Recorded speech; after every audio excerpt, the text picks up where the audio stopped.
Hey Rush fans, welcome to episode 91 of Rush Roundtable. Today we will be playing the 3-word game.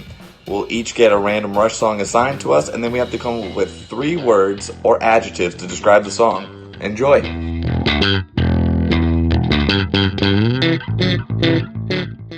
Hello, everybody. Welcome to this episode of Rush Roundtable. Today we are playing the 3-word game. This is part 3, continuing from episode 41 and 42. So many months ago, we played the 3-word game. And today we are going to switch it up slightly in 2 ways. This random song or songs that we're going to be assigned will be given to us via our famous big wheel. And the second thing is, on the prior episodes, each one of us got a random song every time through. This time, what we're going to do to kind of encourage conversation is we're going to spin the wheel 8 times. We're going to get 8 songs. And we're going to each member or each panelist here is going to give a 3-word phrase or 3 adjectives for the song that comes up, and we'll do that 8 times. So without further ado, we will start, and we're going to start with Alana, and then we'll go around the room. So here is song number 1.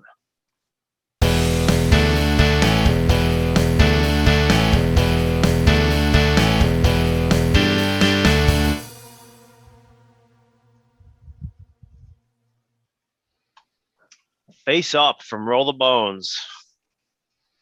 Face Up, Roll the Bones. Let's see. Not Most Played from Roll the Bones is going to be my top 3 songs. Oh my gosh, new tag. Not Most Played from Roll the Bones. Those are my 3 words. I do love Roll the Bones for nostalgia's sake. It's not my favorite Rush album, but Face Up is definitely one that I can, listen to in the car and kind of bob my head, but I'm most likely going to be inclined to skip it personally. But I know that some folks really love that song, and it's no disrespect to those who do enjoy it. It's just not my thing. Mike? Alrighty, I'm going to have the complete opposite take. My 3 words are going to be best energetic track. It's one of the best tracks off Roll the Bones. I love it. It keeps the pace moving. It's really, it's upbeat. It's not a downer by any means. There's no real really any parts that really drag on. It's just a great song all around. Yeah, my 3 words for Face Up is going to be, because I can have 4 words, it's just going to be second on record, like second on the album, but I think it's like the second best song on this record. Second to only Dreamline. While you guys were talking, I was trying to look up a one single word for second best, but I couldn't find one, so I just went with second place. Yeah, well, I just think it's the second best song on the record, so second on record we'll go with. It's a good tune. I'm going to go with I Love Blackjack, because the entire Roll the Bones album is about a trip to Las Vegas, in my opinion. And Face Up, blackjack, cards, you're out there, you got your cards up, but you only got that one face up from the dealer, and you're just waiting for that flip to get that face up. So I'm also discovering that aside from one song, Alana and I vibe on a lot of songs. So I'm with you on that. Face Up, it's usually skipped. But I do like Roll the Bones a lot. Okay. Song number 2, and we're going to start with Mike this time and then go around.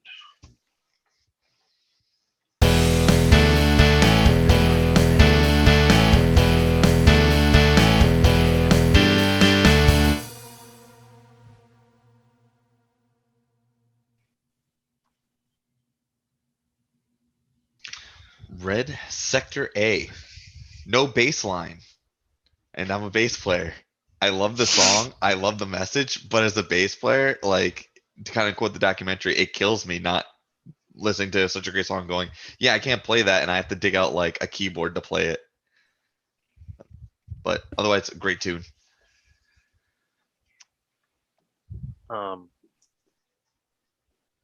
Fantastic historical track. We'll go with.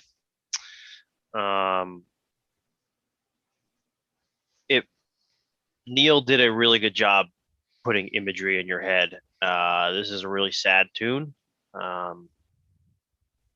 Of course, talking about the Holocaust. But yeah, fantastic historical track. Nick, you're up.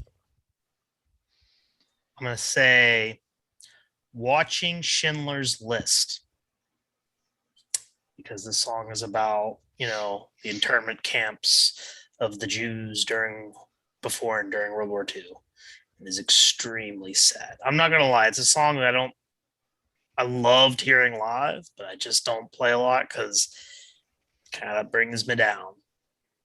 But it's important that it was made, like so many other historical things. Yeah. Alana? I'm gonna say bless Mary Weinrib and her story and Getty's family and all the ancestors and families that unfortunately their stories aren't able to be told as individually. But it is one of those songs that Rush does so well in terms of historical tracks, because if you just listen to the music and the kind of upbeat overscoring, it kind of takes a couple times to really sink into the lyrics. I remember when I was really getting into Rush in high school, and it took me like the third time listening to it before I went, wait, what? And it got me researching and really digging into Getty's story and how all of them worked together to produce that song. And I think it's just a beautiful piece of music to have in a discography for a lot of folks who really need that to help heal from such a horrible event. Yeah. Very well said. We need a more up song now. Yeah, no kidding. Kind of brought me down a little bit. Before All right. Resist. Yeah, we get the garden for the next spin, and I'm gonna go cry in the shower for a few minutes. All right, third time through. I'll go first this time.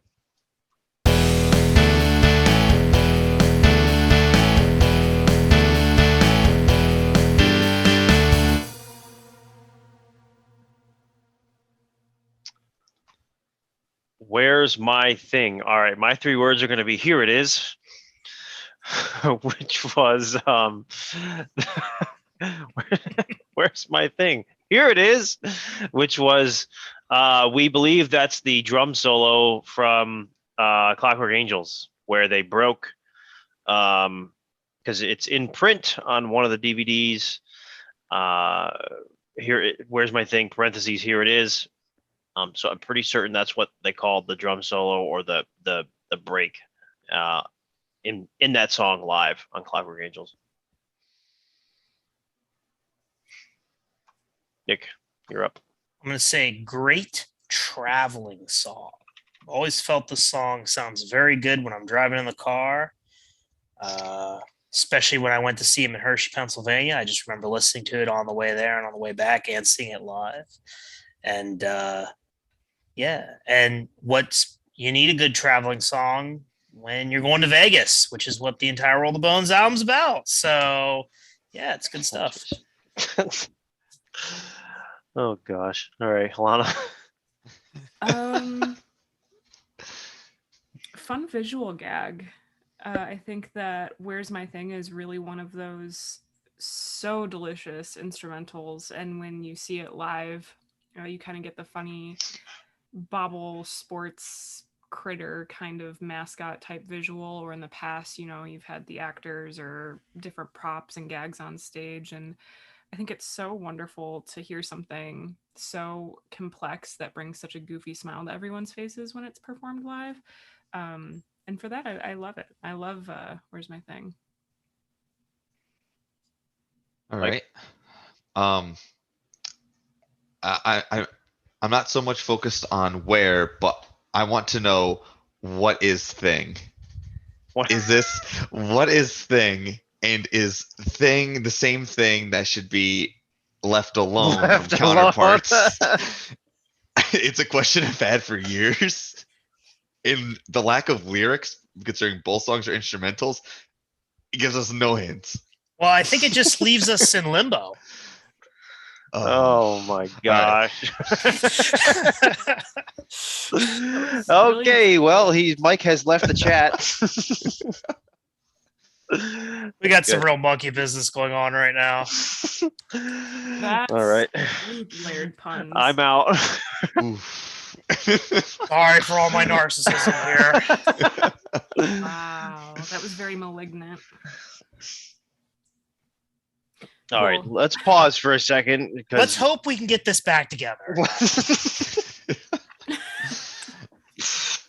Oh my gosh.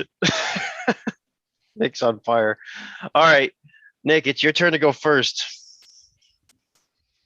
Settle down for a second. You ready? You ready to go? Yeah, let's go. All right. I'm good. Just, Another thing that could be said for Where's My Thing, which I just thought of, is Gangster of Boats.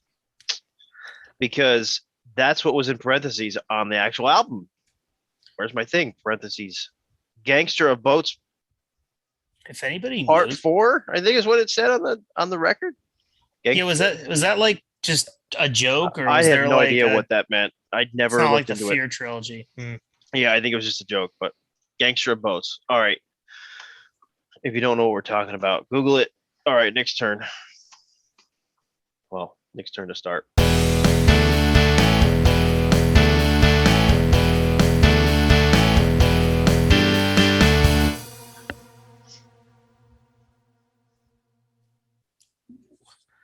A Farewell to Kings.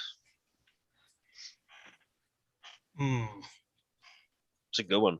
Should have played more.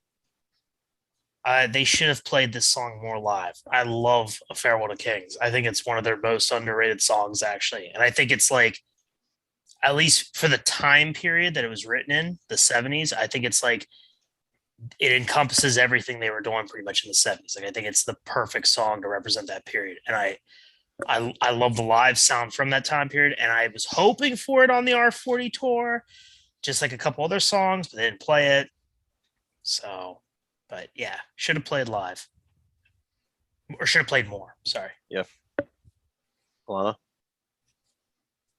First tattoo ever. I have Farewell to Kings themed tattoo on my ribcage in the font from the album cover. In terms of the title track, I think it encompasses, ditto what Nick said, I think for the time and for what Rush was about and their journey and where they were at in their career. It's just so profound and it's awesome to listen to. It's some of Neil's best storytelling, I think, in my opinion.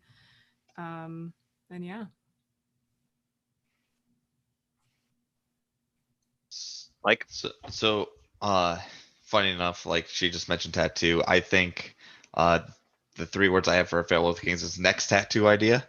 My idea is what I want to do with the permanent waves girl on my arm is to put Farewell to Kings on the back because of all the rubble from behind permanent waves. I think would fit nicely to help transition to Farewell to Kings. That's just kind of the first thing I thought of. And Show Nick, that tattoo to the camera. Oh, sure. I'll try and get it in there as much as There we possible. go. Let me stand up. Like, It's beautiful. That's awesome. let's turn it one more time. I got Hugh Syme tattooed on me in the background. But also, quick side note, Nick, I know you said you want to hear the song live more, but I'm not sure if you're aware Primus is eventually going to be touring that record.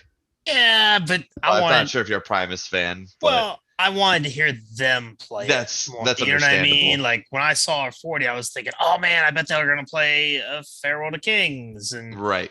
then they didn't. I was like, I wasn't that disappointed because I just saw Rush, so I can't even sit here and act like I was disappointed. But still, I was like, I was hoping they played the song. It's a Rush thing, not a Primus thing. Primus sucks anyway, so we'll keep moving. All right. I'm gonna say lyrics still relevant as my 3 words. Ow, I think something just bit my neck. Bit my neck. That's my 3 words. No, yeah, still relevant today. or lyrics still relevant would be my 3 words, because Rush, they write songs that are about the time period, but they also age very well, most of them. So that'd be it for Farewell to Kings. So that was what, the 4th time through. So now we'll go through 4 more times and we'll start with Alana again.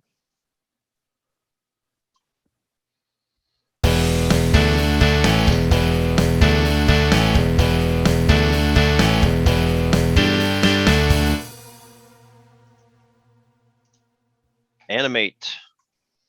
Counterparts.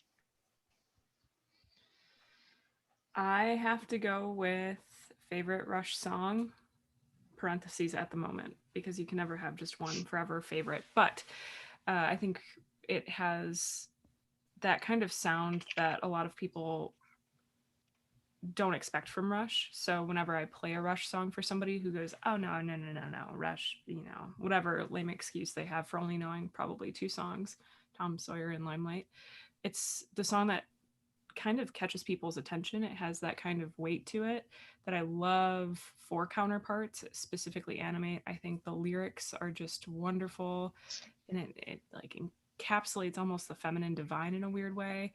And the visuals for the R40 tour were unbelievably, just knocked me out of my seat. Not that I was in my seat, but you know what I mean. Yeah. Mike? I'm gonna say best drum track. There is no better sounding drums on a Rush record than that of Counterparts, and the fact that that whole track and the whole album opens up with Neil counting, and then the 2 snare hits is just it's borderline chills about how good those drums really sound. So definitely best drum track. I was going to say something similar to that, but I have another one, and it's R40 live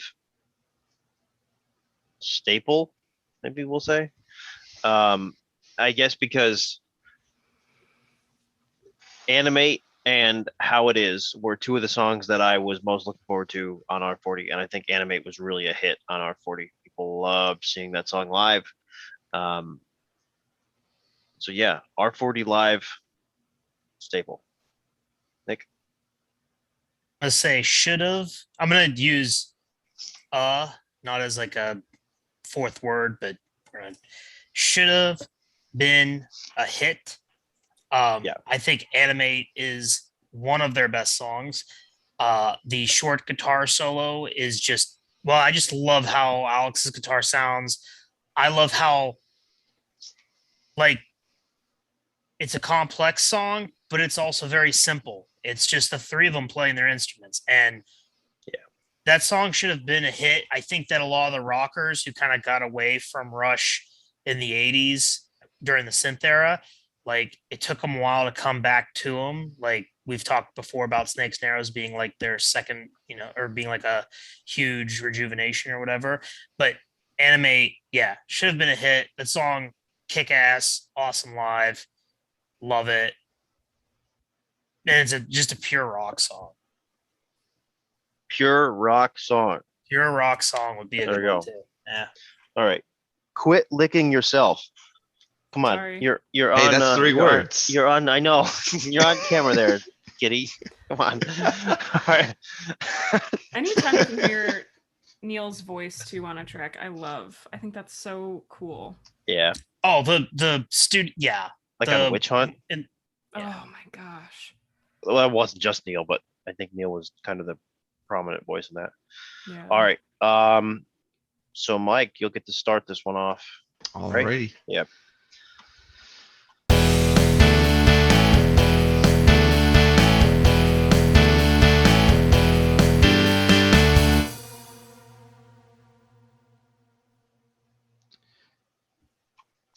Natural science, eh? So, I'm gonna say for natural science, my 3 words are most endangered species. And the reason I'm saying that afterwards is because the line followed being the honest man. And I don't know why, but I always know when that line's coming, and it's one of those things where it's my favorite line in the song, and I think there's really something to be said, especially about how Neil's lyricism isn't just storytelling; it really transcends society as a whole, and it's something to be looked at because when you kind of look at it, it's kind of true. It's like how much can you take someone's word for who they are, and how much are the truth are they really telling? So I'm going to say, I'm going to piggyback on what you said to an extent, but I'm going to say art as expression is going to be my 3 words, because that specific bit was cut, or that verse was cut out live for so many years. The art as expression, not as market campaigns, will still capture our imagination. That wasn't sung and played on a handful of shows. They may have brought it back here and there, but they shortened the song a bit by eliminating that verse. And I always hated that because that was my favorite verse of those 3 specific sections there. You guys know what I'm talking about, right? There's those, yeah. yeah. All right, Nick, go ahead. Not too bad. I don't know. It's okay. Like, I enjoy natural science, but it's not one that I like seek out. I don't know. It's kind of, I don't know. There's just a lot of songs I like better that the band wrote, but I still do like this song. Like, if I'm listening to Permanent Waves, I don't get to that last song and then go to another album. But like, I also don't, when I'm actually looking up songs I want to listen to, there's a lot of songs I put on before that. So that's a downer. Not too bad. I don't know. I mean, I'm not saying it's bad. Like, I enjoy. Yeah, I do enjoy not too it. bad. It's not too bad. Like, it's, yeah. And I think it was I forget what tour it was. They were kind of rotating it in and out a little bit, but like, I heard on one thing. Yeah. And I was like, man, it replaced the song that I wanted to hear more. I can't remember what song, but I was like, dang it. Jacob's Ladder, maybe? Yeah, I think that might be it because I love Jacob's No, Ladder. I don't think it didn't rotate with that. I actually learned that a couple weeks. It didn't actually rotate with that. It was, of course, near it in the set because he went back in time. But I think it rotated with like Red Barchetta, and they just switched the. Yeah, I could be wrong, but Alana. I'm gonna have to go with Boys in Brazil. I love that documentary on the Russian Rio DVD, and every time I think about natural science, I just hear Getty during, I think it's a clip during sound check, if I'm not mistaken, and it's just a quantum leap forward, just that simply, and it goes over to voiceover and whatnot.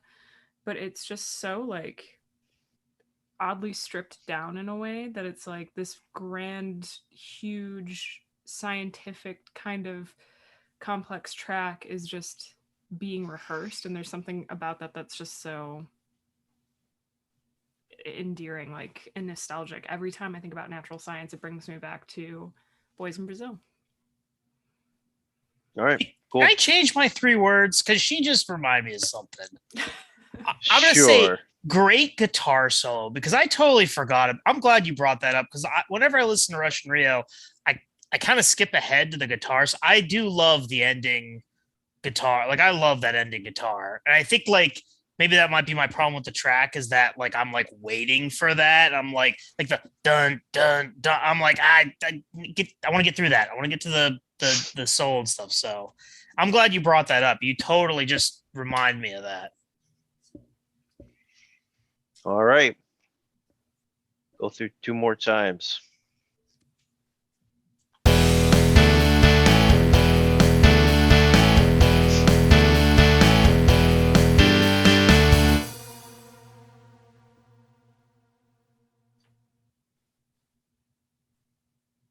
Before and after.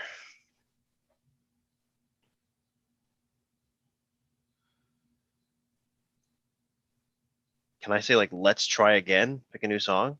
I have nothing to say about this song. I'd be down. You'd be down. You'd be down. All right. We'll spin again. I don't remember this song. Yeah, all right. Well, in that case, we'll spin again. Now you're gonna have like the one dude being like, "That's the best Rush song." That's like the best Rush song. What the hell's wrong with you? Forget Working Man. Forget I saw it 8 times in 1975. Oh. Shit. Whoa. Hold on now. this song is slightly better than the last one. Slightly better, but yeah.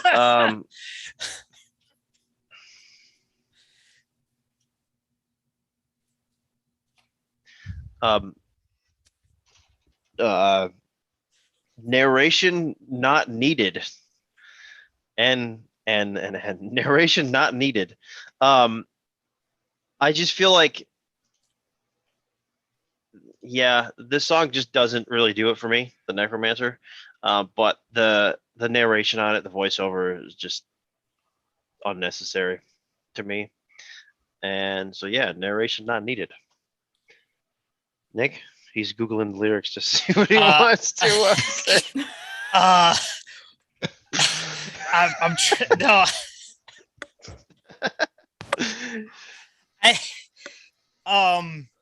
Google the lyrics, 3 words. There you go. All right, I'm gonna use A as again. Once again, it's not one of the 3 words. It's just a placeholder. A good first try. How about that? It was a good first try at a longer, more epic, along with Fountain. They were good. It's definitely not a song I listen to too often, but it's I remember it more than before and after.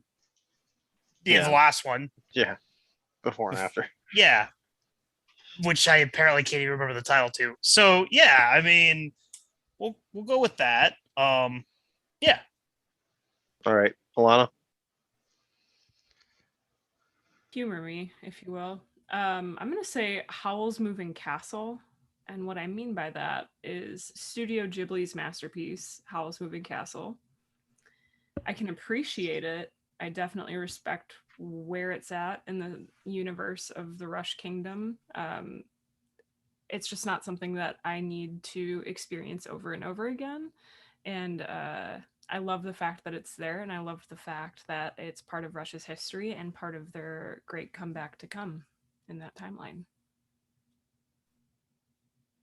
Mike? I think the 3 words I'm gonna go with, and I mean this is a pure joke, but there's a story behind it. Is I'm on drugs, because the first time I started getting into Rush, I was picking up albums left and right. I was jumping from anywhere on the spectrum of the Rush universe, and I got Caress of Steel, and I was like, Bastille Day, that song rules. Think I'm going bald. I don't get it, but we'll keep moving, I guess.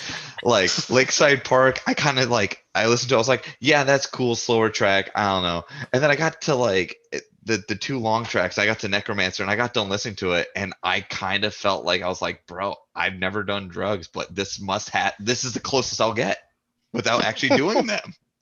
Because I was like, this is an intense epic. I have no idea what's happening.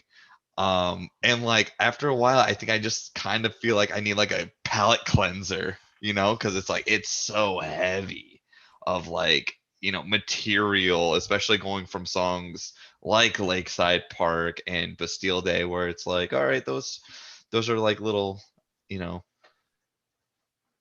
tidbits compared to what the Necromancer and the Fountain of Lamneth is. But yeah, those songs, the first time I listened to them, I couldn't remember. It took me a good 4 or 5 listens to actually understand and be able to remember, oh, this is when this part happens. I was just thinking from Beyond the Lighted Stage when Gene Simmons talked about Caress of Steel.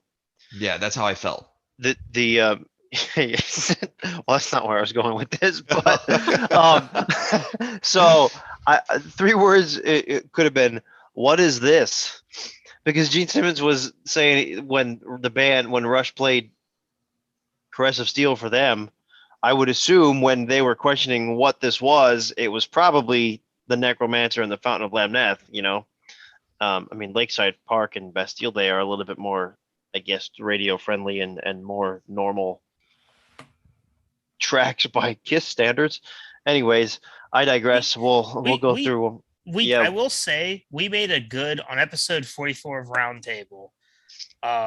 Roundtable. We made a pretty good case for the Necromancer and the Fountain of Lamneth.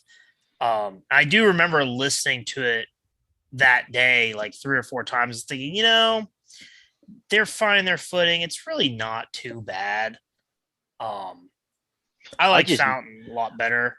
I just need to know how you knew that was episode 44 off the top of your head. Like, oh, that's what I was looking up. Oh, okay, fair. That's what you were Googling, and well, I was trying to find lyrics. it before you came to me so I could say episode 44 of Roundtable as my 3 okay, words. Okay, that's fair. To say, hey, it's actually not, if you go back and really listen to it. But yeah. All right. One more time through. Big Wheel, give us a good song here. We have 2 more. Maybe I need to go back and re-listen to those 2 tracks. Do we have 2 more times through?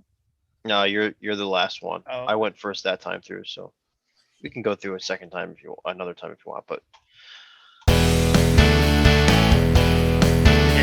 it depends what we get. We're gonna get fouled.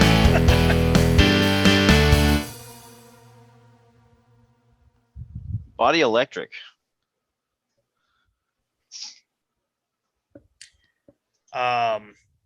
Oh man. So kick-ass live. And I say so that kick-ass is hyphenated then. Kick-ass is one word. Okay. Yeah. Kick-ass is one word by my law. Okay, it was awesome. Talk about it. It was you awesome. You suck, right. Ryan. How about that? That's way better. I like it. There we go. Oh no. Anyways, all right. The Body Electric, another one of my faves. When it was such a surprise, because I'm one of those people who I will not look up a set list before I go to a concert. I hate to know what the set list is. I like to be surprised when a song comes up. And when they played the Body Electric on Clockwork Angels, I was so excited when they played that song, and it sounded so good. And the music video is kind of fun. I'm not gonna lie, the music video is kind of fun. It's cheesy. It's from the early to mid '80s, but I love it. Alana? Sorry, Alex Lifeson is going to be my 3 words, because fuck your reverb, to quote Beyond the Lighted Stage, I think to a certain extent. But I think the synths in it are so perfect to the era that the Body Electric was encapsulated in. It made me feel smart whenever people were talking about codes. I was like, oh yeah, like 1001, like the Rush song. And they're like, no, like actual science. Like actual binary, yeah. So it's just, I think there's such a special place in my heart for that era of Rush. And there's something about the opener of that song that's just like, that puts me in an instant, like, I'm ready to perm my hair and just like simp over synths. Simp over synths is also a really good 3 words. So Mike? I'm gonna say. I thought you were yawning. What? I thought you were yawning about the song. No. I'm gonna take a line out of the song, and I'm gonna say "Struggle to Exist." And the reason why I'm saying that is, while it's not a bad song, it's not my favorite.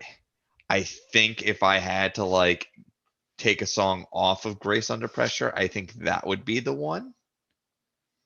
I don't know why, but there's just something about the song that it's just like I'm not as in love with it as Between the Wheels and Distant Early Warning. Although it is a great live track. There's no debate there. I kind of feel like I'm trying to get rid of pizzeria places in New Haven, Connecticut, because they're all good. They're all different types of pizza, and you don't really want to get rid of one, but it's just all preference. Well, look, I'm glad you said it first, because I'm trying to get rid of pizza places up here in Albany, New York, too. No, I'm glad you said it, because my 3 words is worst on Grace. I'm happy you said it first, because yeah, this song doesn't do it for me at all, and that's including Red Lenses too. I think Red Lenses is better.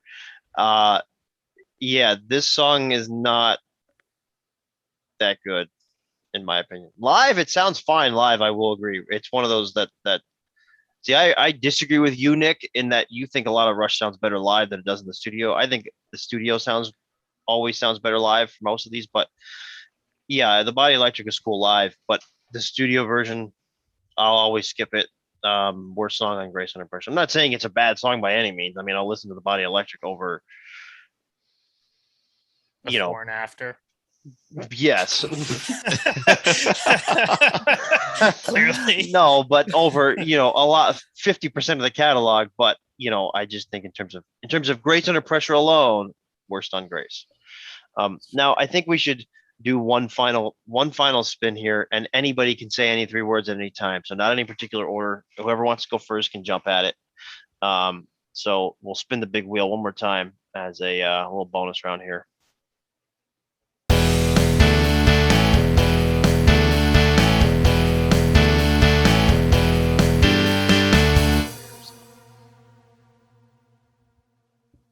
All right, it is Presto. I thought it was going to land on Xanadu, but it is Presto. So anybody who wants to take a stab at it?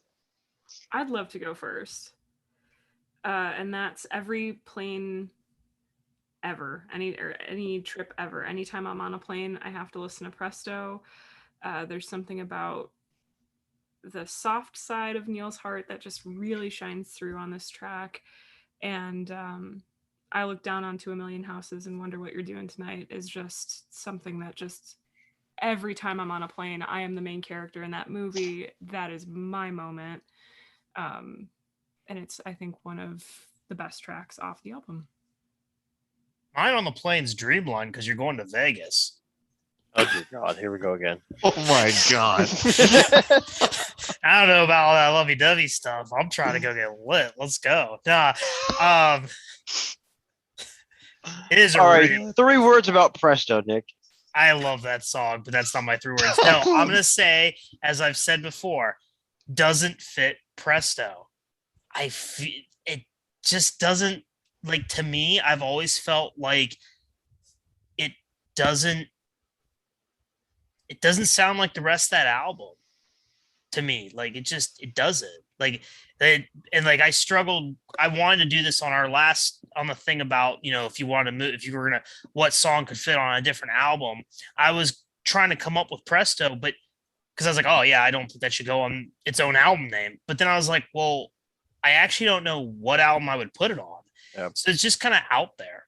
But it is really good. It was great live. I was so happy to see it, especially on Time Machine Tour. That was so good live. I can kind of agree with that, Nick. It is weird. It doesn't sound as much like some of the other tracks on that record. I mean, I guess I'll go next. 3 words I'm going to say are I choked up. So, Time Machine Tour. That was my first Rush show, and when they played this song live, which was, I think, the 3rd track in the set. I think it went Spirit, Time Stand Still, and then Presto. I was blown away. I mean, I always liked the track, but I was blown away by this song live, and I choked up a little bit because I was like, I'm finally at Rush, and this song kicks ass. So I choked up. My 3 words. I was second row for Time Machine Tour, and being Oh, able really? to like lock eyes, it was magical. No pun intended. Nope. I agree with that. I got a little emotional during that, and Time Stands Still. In fact, a lot of songs of Time Machine Tour, I was like, "What? Yeah. I'm getting a little Yeah. emotional up in there." It's kind of Yep. weird because Snake's Marathon. Narrow, I was just like, but Time Machine, I was like, There was something about it. Yeah. yeah, I totally get that. Mike? So, Presto is a unique song, and the 3 words I'm going to use has nothing really to. Well, it has everything to do with the song because it references it, but I'm going to use Neil's Ghost Rider because in the book Ghost Rider, he references the lyrics on Presto pretty often, particularly the line "What a fool I used to be," about, and that book. I'm not sure if you guys read through Ghost Rider. It is depressing as all hell, and which rightfully so. But the idea of what a fool I used to be, and how wonderful my life used to be, and all that other things, but also kind of the lyrics kind of give me a vibe that he wants what's best for the world as a whole, you know, also by being a good intention spirit regardless of what he's going through. So that whenever I hear Presto, I think about Ghost Rider ever since reading that book. Absolutely. Yeah, I think that was one of the stanzas that stood out to me most reading that. The Midnight Rendezvous, Silver Blue, and Frozen Silence. Like, what a fool I was for you, and then carrying on to what a fool I used to be. And it clenches your heart and doesn't let go. I totally forgot about the amount he used that song in Ghost Rider. Yeah, I'm glad you mentioned that because I totally forgot Yep. about that. That's Nice one. Thank you. All right. We will wrap there. Folks watching, let us know if you agree or disagree with our 3-word phrases. And I have one thing. I have a 3-word. It's for before and after. oh, Sorry, God. we skipped. Sorry, we skipped. Sorry, we Yes, skipped. that's a good point. If anyone wants to fill in our blank for before and after with a 3-word phrase that is not before and after, please let us know in the comments. Yeah, and any 3 words that come to mind for any of the songs that we got, please let us know in the comments. Get creative. You know, we're on the spot. You have time to think about it, so get creative. Please let us know. And like the video, subscribe to our channel, please, and we'll see you next time on Rush Roundtable. Take care, everybody.